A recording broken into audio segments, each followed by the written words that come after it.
sada ovdje dogodilo, svi su poletili sa klupe, 56. minuta.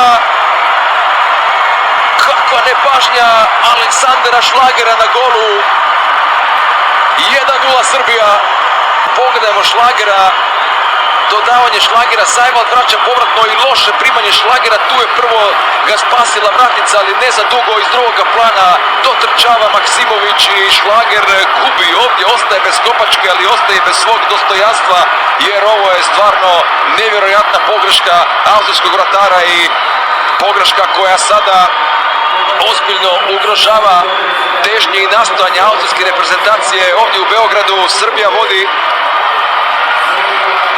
u 57. minuti. Nemanja Maksimović. Jović prošao jednoga i Lović sad ima puno prostora ispred sebe. Luka Jović mora paziti. Vlahović. Vlahović prima loptu. Vlahović šutira. Vlahović zabija! Vlahović zabija i je li to sada stvarno gol koji znači kraj, gol koji ostavlja Srbiju u Ligi nacija? Sada stvarno može slaviti Dušan Vlahović i srpska reprezentacija, 90. minuta. Veliko mi se činilo tu da je možda onako na granici Vlahović. Sjajan šut je ovo bio, doista sjajan šut u maniri rasnog strijelca kao što on to jest, ali dugo su ga čekali, možda i predugo, no dočekali su ga.